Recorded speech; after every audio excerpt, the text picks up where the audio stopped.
Yo la team OP, c'est Blue et cette fois on se voit pour une vidéo débat. Dans celle-ci, on va parler d'une question qui fait souvent débat. Qui des Yonko ou des Amiraux sont les plus puissants? Dans cette vidéo, je suis accompagné par deux youtubeurs, Kaiser et Yams. Yams va commencer la vidéo en défendant l'idée comme quoi les Yonko sont plus puissants que les Amiraux, puis je défendrai l'inverse, et Kaiser quant à lui proposera un avis neutre en dernière partie de vidéo. C'est parti.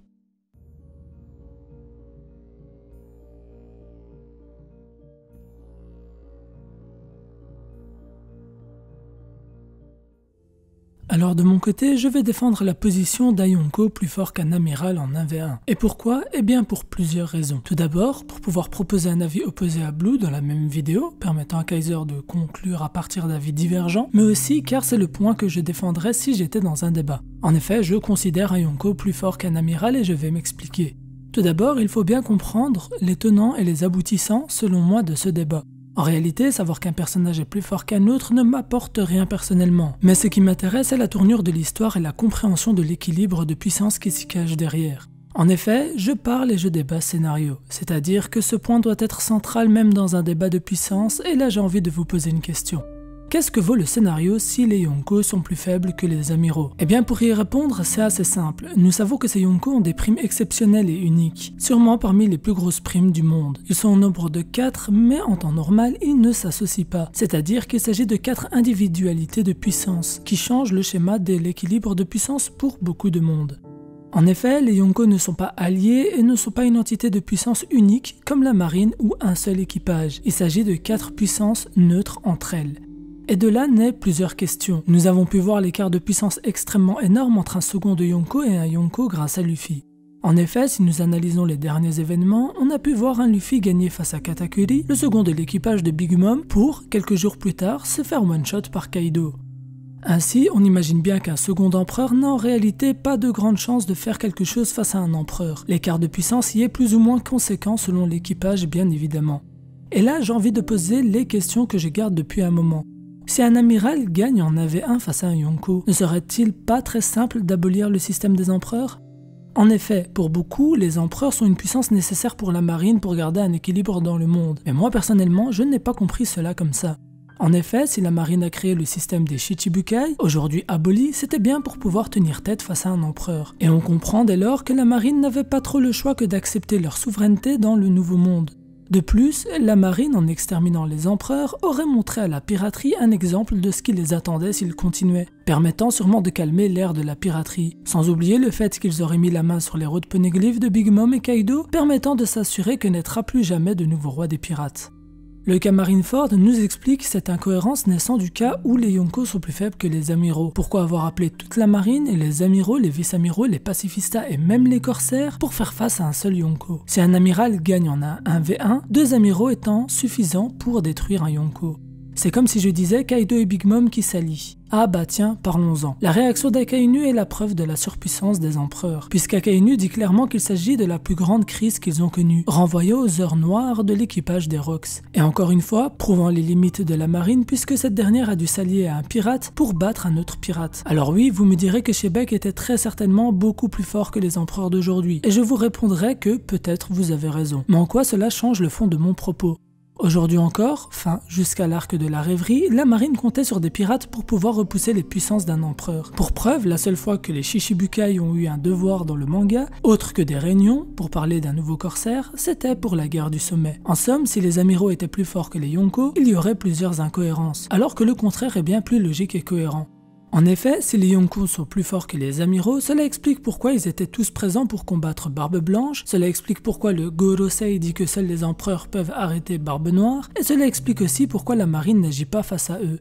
Cela explique également le mythe du Yonko et de sa grandeur, car le point le plus important dans cette histoire d'équilibre dans le monde, c'est de comprendre que quand on parle de marine, on parle d'une organisation. Quand on parle de Yonko, on parle de 4 organisations différentes, toutes plus puissantes les unes que les autres. Et ils n'ont pas besoin de s'associer, etc.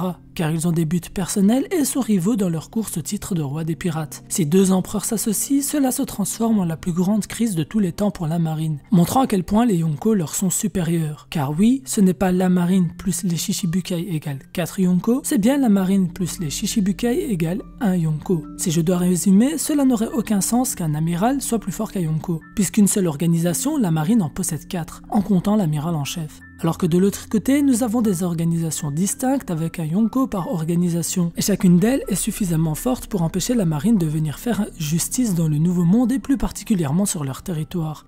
Si la marine était plus puissante qu'un équipage de Yonko, il n'y a aucun intérêt pour le gouvernement mondial et la marine de leur laisser le Nouveau Monde. On voit que le gouvernement mondial et la marine a peur de la puissance de ces pirates. Et ce n'est pas quelque chose de nouveau, puisque pour mettre fin à l'ère des Rocks, la marine a dû s'allier à un pirate, et pas n'importe lequel, Gold Roger. Preuve de la faiblesse de la marine face aux grands pirates. Sengoku le dira lui-même au début de l'arc Marineford, même si la marine a l'avantage du nombre et du territoire, cela ne leur promet pas la victoire, car il y avait Barbe Blanche en face. Et c'est ça, la puissance des empereurs. Ces 4 entités sont surpuissantes et uniques. Elles ne travaillent pas ensemble et peuvent, malgré tout, tenir tête à la marine dans sa globalité.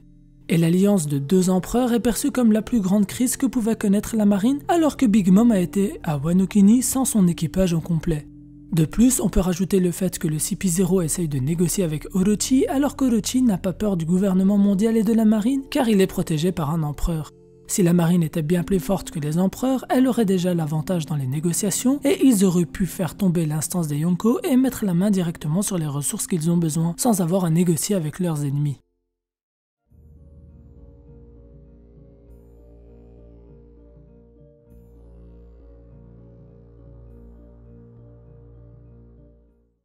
Pour commencer, posons-nous une question simple. Est-ce que les Yonko, entre eux, ont la même puissance ? Pour répondre à cette question, nous allons nous servir d'un passage dans lequel une réponse semble nous avoir été donnée. Il s'agit d'un passage du chapitre 233 dans lequel Baggy stipule que Barbe Blanche est sans conteste le pirate le plus puissant au monde. Baggy en disant, je cite, « Cet homme est un monstre sacré, c'était le seul à pouvoir rivaliser avec Roger, le roi des pirates. Il est sans conteste le pirate le plus puissant au monde, au chapitre 233, place Barbe Blanche au-dessus des autres pirates et des autres Yonko, et ceci de par sa force.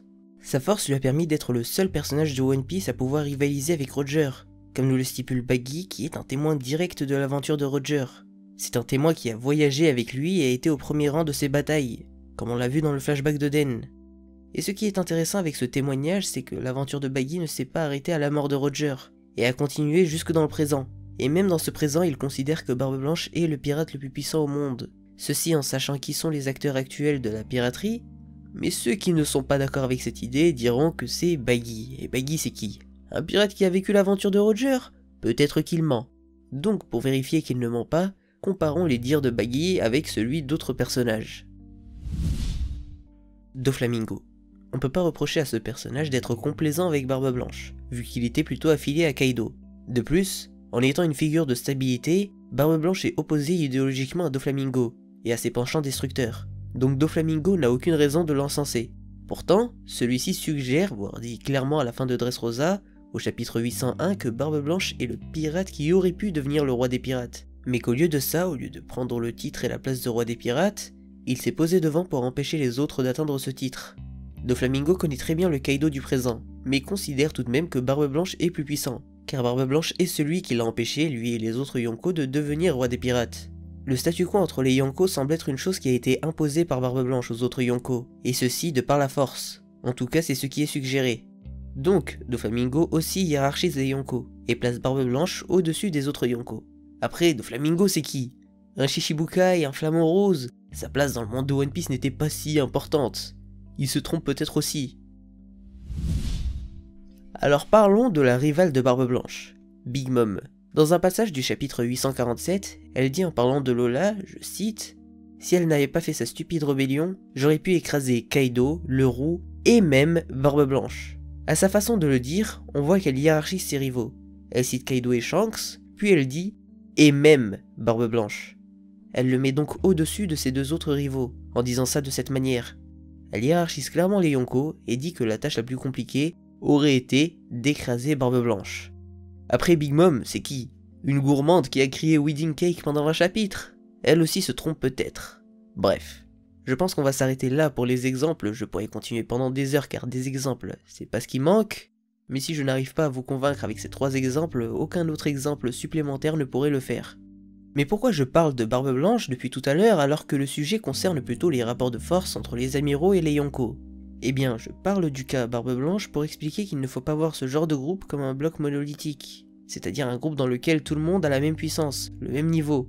Que ce soit en 1 contre 1 ou même au niveau de la puissance globale, il y a une hiérarchie parmi les Yonko. Teach, qui est arrivé il y a 2 ans, n'a pas la même puissance au niveau de son équipage et de son influence qu'une Big Mom, qui travaille dessus depuis des décennies. Et Barbe Blanche n'a pas la même puissance en combat singulier que les autres Yonko. Donc, il y a une hiérarchie parmi les Yonko. Il y a une hiérarchie parmi les Yonko tout comme il y a une hiérarchie parmi les Shichibukai. Genre Bagi et Mihawk, on va pas les mettre au même niveau en disant level Shichibukai.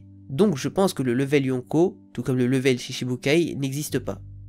Comme je l'ai dit plus tôt, à mon sens il ne faut pas considérer ces groupes comme les Yonko ou les Shichibukai comme des groupes homogènes, des blocs monolithiques dans lesquels tous les personnages auraient la même puissance. Et pour moi, à l'instar de ces 2 groupes, les amiraux, eux non plus ne forment pas un groupe dans lequel tous les persos ont la même puissance. On en a d'ailleurs la preuve avec Kuzen qui était considéré pré-Ellipse comme étant l'amiral le plus fort, comme il le fut dit au chapitre 303 par les membres du Gorosei eux-mêmes, selon certaines traductions. Donc une hiérarchie semblait exister dans ce trio. Outre la confiance qu'il lui a accordée, Sengoku a certainement choisi en partie Kuzen pour lui succéder pour sa force, et le fait qu'il avait à cet instant l'ascendant sur ce trio. Donc une hiérarchie existait pré-Ellipse. Et cette hiérarchie a continué post-Ellipse vu qu'Akainu a pris l'ascendant dans ce trio lors du duel qu'il a opposé à Aokiji. Donc les amiraux ne semblent jamais avoir été égaux. Mais pourquoi n'ont-ils pas le même niveau? Eh bien tout simplement parce que les personnages évoluent. Luffy a wall cake en un combat, en une soirée, est passé au niveau de Katakuri, alors qu'il en était très loin la veille. Donc le niveau de chacun des amiraux qu'on a eu à Marineford, c'est-à-dire il y a plus de 2 ans, est totalement obsolète, vu qu'entre-temps, ils ont eu de nombreux combats. C'est d'ailleurs avec l'un de ces combats qu'Akainu a pris l'ascendant sur les autres amiraux. Les amiraux n'ont pas glandé depuis 2 ans et ont dû gérer pas mal de problèmes avec les évadés du niveau 6 Impel Down, leur implantation dans le Nouveau Monde, les rapprochements avec les Yonko et leurs commandants, mais aussi avec les autres pirates du Nouveau Monde, la Pègre et les nouvelles générations. Le niveau de Kizaru lorsque celui-ci essayait d'esquiver un combat contre Rayleigh n'est plus celui qu'il a actuellement. On en a d'ailleurs la preuve lorsque celui-ci se propose d'aller stopper Big Mom, alors qu'il est loin d'être suicidaire vu qu'il est le plus modéré des amiraux. Son tempérament modéré, couplé au fait qu'au chapitre 907, il se porte volontaire pour empêcher la rencontre entre Kaido et Big Mom, prouve qu'il pensait réellement pouvoir réussir à empêcher cette rencontre.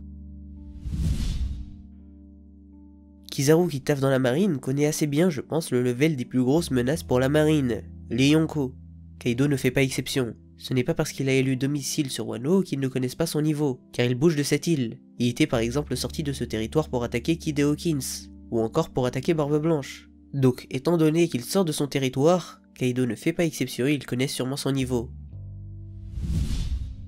Oda a fait en sorte que les personnages puissent se jauger avec ce qui semble être le haki, comme l'avait fait Rayleigh pendant l'entraînement de Luffy lorsque celui-ci avait jaugé la puissance de toutes les créatures de l'île et celle de Luffy sans même les affronter, et estimé le nombre de créatures qui étaient à ce moment-là plus fortes que Luffy. On en avait aussi eu la démonstration quand Shaki avait dit que Rayleigh était 100 fois plus fort que les supernovas, ou encore lors du chapitre 50 lorsque Mihawk dit à Zoro, je cite, « Le fier sabreur que tu prétends être ne devrait pas avoir besoin de croiser le fer pour savoir qui de nous deux est le plus fort. » Dans ce passage, il dit que se battre n'est pas nécessaire pour savoir qui est le plus fort. Mon interprétation est que derrière cette phrase, il dit que s'il était aussi fort qu'il le prétendait, il maîtriserait le haki et pourrait jauger son adversaire avec cet outil, comme l'ont fait Rayleigh, Shaki et d'autres gros personnages de One Piece. C'est pour ça que pour se jauger, ils n'ont pas besoin de croiser le fer, de se combattre. Donc les amiraux, sans affronter les Yonko, peuvent jauger leur force. Bref, tout ça pour dire que Kizaru, lorsqu'il se porte volontaire, parle en connaissance de cause car 1. Il n'est pas suicidaire, 2. Parce que les personnages peuvent se jauger, 3. Car Akainu lui dit d'attendre et non de ne jamais y aller, et 4. Car les personnages ne sont pas figés dans le temps, et évoluent. Donc Kizaru, tout comme Akainu ou Aokiji, n'ont plus le level qu'ils avaient pré-ellipse. Kizaru a donc évolué durant ces 2 dernières années, tout comme Luffy a évolué en une soirée, et tout comme Luffy et Kizaru, Fujitora, suite à son combat contre Jack, mais surtout suite à son combat contre les révolutionnaires avec Ryukugyu, a aussi évolué, et n'est plus à son niveau qu'il avait à Dressrosa. arc dans lequel la puissance de ce personnage a été introduite, teasée, mais pas développée. Ce qui nous a été montré était un aperçu, et rien que cet aperçu n'est plus d'actualité. Ces données sont déjà obsolètes, il a déjà dépassé ce niveau. Et comme les amiraux entre eux n'ont pas les mêmes adversaires, les mêmes combats, ils ne peuvent pas tous évoluer au même niveau et au même rythme. Donc les Yonko ne sont à mon sens pas plus forts que les amiraux, car ni l'un ni l'autre ne forment un groupe homogène de personnes aux puissances équivalentes. Et ce n'est pas parce que Barbe Blanche a clairement dominé chacun des 3 amiraux à Marineford individuellement que les autres Yonko pourraient en faire de même, car comme on l'a expliqué plus tôt, Barbe Blanche était au-dessus des autres Yonko, et ce, même à Marineford. Bref. Comme aucun de ces deux groupes ne forme un groupe homogène, il y a certainement certains Yonko qui sont plus forts que des amiraux, et des amiraux, amiral en chef compris, qui sont plus forts que certains Yonko. Pour moi, vu la façon dont s'oriente l'histoire, l'arc final semble se diriger vers un affrontement avec le GM, et son fer de lance, la marine, avec Akainu et les amiraux à sa tête. Cette marine se doit donc d'avoir des personnages plus forts que les Yonko, notamment Akainu qui semble être l'antagoniste final pour Luffy. Ça n'aurait donc aucun sens de faire en sorte que Luffy affronte un mec moins fort que des Yonko après le fait qu'il ait fait tomber Kaido et Big Mom, après le fait qu'il ait fait tomber des Yonko, s'il réussit à le faire pendant cet arc de Wano. Voir un antagoniste moins impressionnant que les Yonko après un arc où on a eu 2 Yonko serait un choix un peu bizarre. Donc pour moi, scénaristiquement il serait plus logique de faire en sorte qu'Akainu soit plus fort que les autres Yonko. La marine de Sengoku n'allait pas dans le Nouveau Monde, et le laissait aux Yonko. C'est pourquoi certains se disaient que la marine était moins forte que les Yonko. Mais ces Yonko, eux aussi, n'allaient pas dans la première partie de Grand Line, et la laissaient à la marine. Ont-ils donc eu peur de la marine, et de certains de ses soldats, notamment les amiraux? Eh bien peut-être. Akainu, quant à lui, post-ellipse, a changé la politique de la marine, et a déplacé son QG dans le Nouveau Monde. Lui, ne semble pas avoir cette crainte que les Yonko et Sengoku avaient. Est-ce parce qu'il est certain de sa force? Est-ce parce qu'il sait qu'il peut battre individuellement les Yonko? À mon avis, oui. Ce personnage a le fruit le plus puissant offensivement du monde de One Piece. Donc en 1 contre 1, il infligerait plus de dégâts à Kaido, Big Mom et Teach que eux ne pourraient lui en faire. On pourrait se dire que de leur côté, les Yonko ont une énorme endurance. Mais même là, il n'est pas certain qu'il soit supérieur à Akainu, car pour devenir amiral, comme nous l'avons vu avec Kobe, les soldats subissent un entraînement très rude, qui les pousse à endurcir leur corps et gagner en endurance. Donc même à ce niveau, ils semblent plus solides qu'un Kaido ou qu'une Big Mom, qui contrairement à lui n'entretiennent pas leur corps. L'endurance d'Akainu nous avait d'ailleurs été démontrée lors de l'arc Marineford. Celui-ci avait encaissé énormément de coups dévastateurs de la part de Barbe Blanche. Pourtant, il est à chaque fois revenu. Et ce combat a dû encore plus le faire évoluer à ce niveau.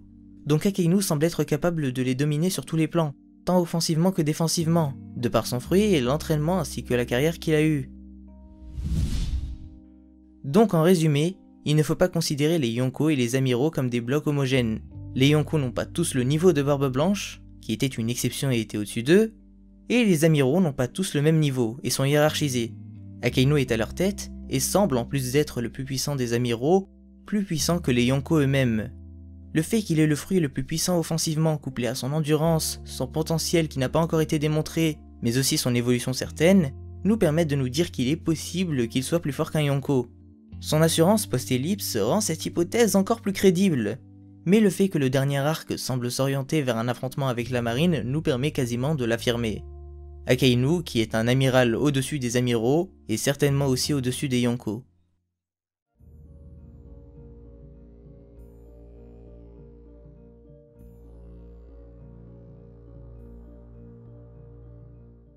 Yo Nakamatachi, revoilà l'empereur. J'espère que vous allez tous très bien les Nakama. J'aimerais à mon tour intervenir pour vous donner un avis neutre de la situation. Mon rôle ne consistera donc pas à défendre un point de vue, mais de réaliser un bilan pour conclure cette vidéo. Yonko et Amiro sont parmi les personnes les plus puissantes du monde, personne ne s'opposera à cette idée. Mais ce qu'il ne faut pas oublier, c'est que ces deux entités font partie d'une triade, les 3 pouvoirs. En plus de la présence des Yonko et des Amiro, les 3 pouvoirs comptent aussi les Shichibukai. Comme l'a dit Garp à Luffy, dans le chapitre 432, c'est le précaire équilibre de ces 3 grandes puissances qui parvient à préserver l'ordre mondial. N'en déplaise à certains, Garp dit bien que les Shichibukai rivalisent avec les Amiraux et les Yonko, mais ça, c'est juste une parenthèse.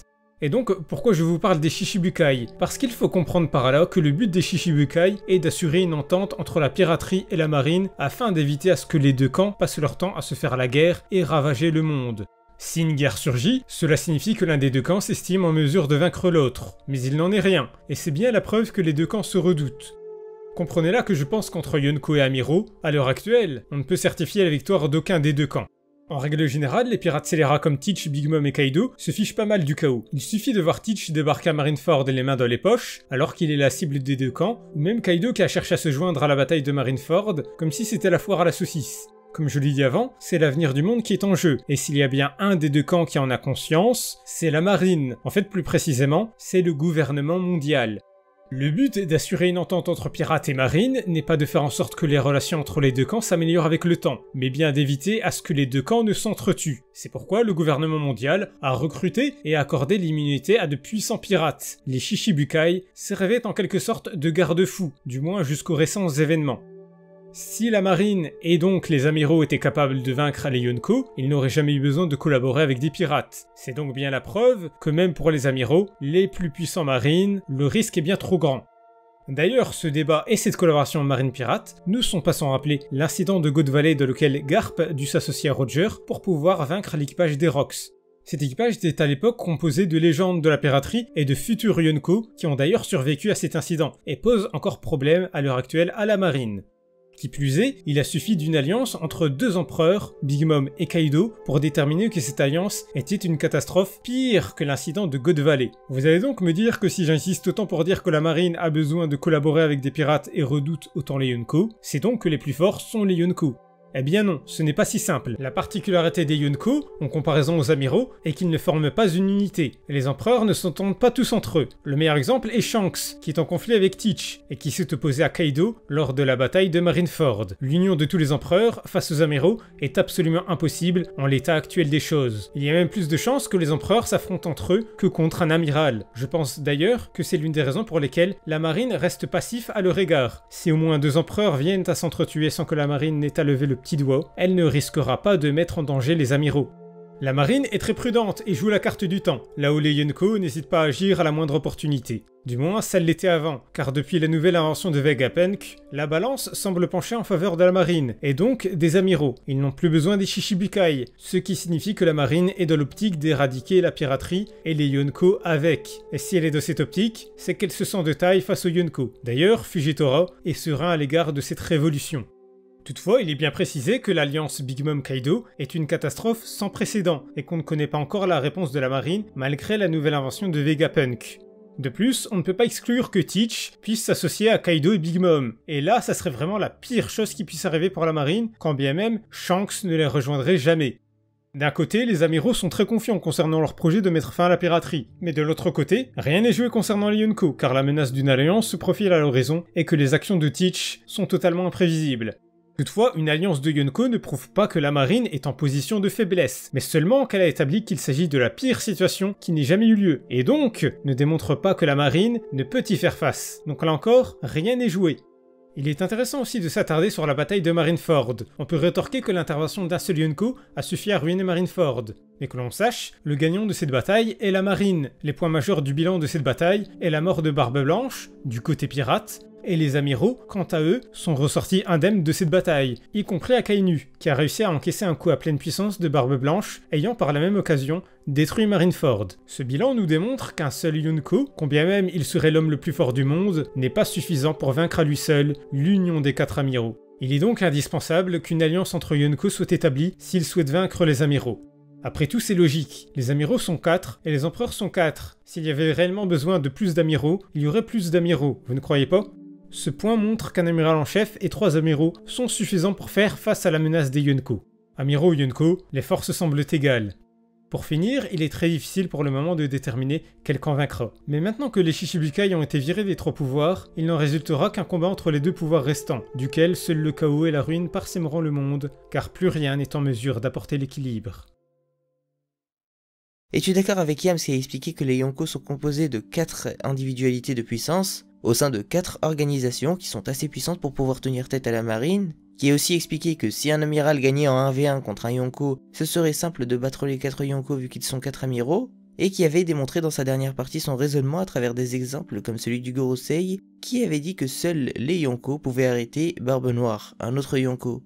Ou es-tu plutôt d'accord avec moi qui ai expliqué que les amiraux sont plus puissants de par le fait que les groupes ne soient pas homogènes et que les amiraux ont l'avantage de par les individualités, notamment celle d'Akainu qui a une assurance vis-à-vis de son expansion dans le Nouveau Monde, chose que Sengoku n'avait pas osé faire et que les Yonko non plus n'ont pas osé faire pour la première partie de Grand Line. Akainu qui a le fruit le plus puissant offensivement et qui a évolué pendant et après la guerre au sommet pour atteindre un niveau qui nous est encore inconnu. Ou es-tu plutôt d'accord avec cette conclusion et avis neutre de Kaiser qui pense que les Yonko et les amiraux se valent, que leur nombre de 4 de chaque côté n'est pas anodin, et montre une égalité entre eux malgré le fait que l'équilibre soit rompu depuis la destitution des Shichibukai, laissant ces deux pouvoirs s'opposer? Donne-nous ton avis en commentaire, dis-nous quel point souhaites-tu rajouter si tu en as, avec qui tu es d'accord et avec qui tu es en désaccord, ce que tu penses de cette conclusion. N'hésite pas à aller voir les chaînes de Kaiser et Yams, elles s'affichent à l'écran, à nous dire si tu souhaites une autre collaboration du même style sur une question qui fait débat, de liker, de t'abonner et de partager, et moi il ne me reste plus qu'à vous dire, ciao la team.